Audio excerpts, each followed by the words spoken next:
মানব কল্যাণ নিউজের পক্ষ থেকে স্বাগতম। আসসালামু আলাইকুম দর্শক, আমরা এই মুহূর্তে অবস্থান করছি হবিগঞ্জের সোনারাঘাট উপজেলার 50 বাজারে। আমরা যে জায়গাতে দাঁড়িয়ে কথা বলছি 50 উচ্চ বিদ্যালয় একটি কলেজ মাঠে আমরা দাঁড়িয়ে কথা বলছি। আমাদের পিছনে দেখতেছেন গ্রামীণ টাওয়ার।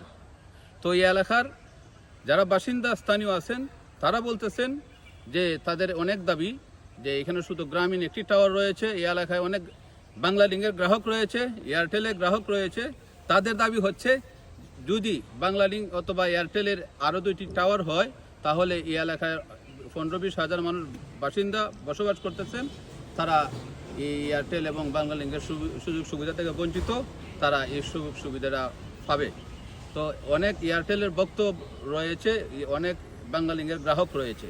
তো পুরোপুরি নিউজটি দেখুন, কেউ আমাদের নিউজটি না দেখে চোখ ঘোরাবেন না, পুরো নিউজটি দেখবেন। আমরা তুলে ধরছি এই 50 বাজারের যে অঞ্চল রয়েছে, পাশে কলেজ এবং টাওয়ার দেখতেছেন, টাওয়ারের পাশে অনেক জায়গা রয়েছে।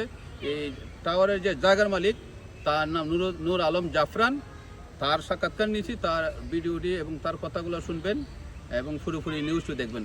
এই আশা করছি আমাদের সাথে থাকুন।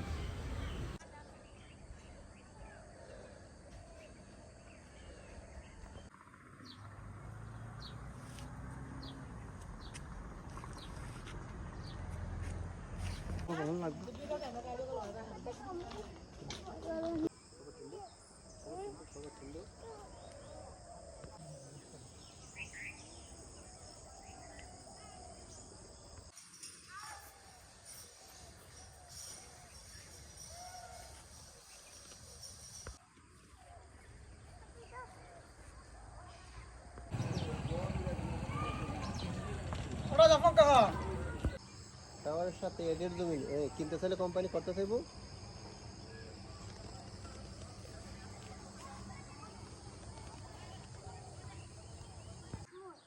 আসসালামু আলাইকুম। ওয়ালাইকুম আসসালাম। কি নাম আপনার? মোহাম্মদ রহমত আলী। এই এলাকাটার নাম কি? এটা আপনার 50 গ্রাম। 50 গ্রাম। তো আপনাদের এখানে যে টাওয়ার আছে, কি টাওয়ার? এটা আপনার গ্রামীণ আছে। গ্রামীণ আছে। তো বাংলা লিঙ্ক নাই? বাংলা লিঙ্ক এয়ারটেল নাই। বাংলা লিঙ্ক এয়ারটেল নাই। তো আপনারা কি কি সিম ব্যবহার করেন?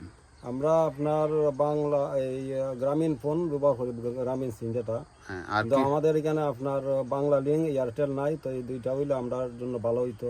এলাকা অনেক বড়, ঘনবসতি মানুষ। বাংলা লিঙ্ক এবং এয়ারটেল এই সিমের টাওয়ার হইলে আরো ভালো হইতো। জি জি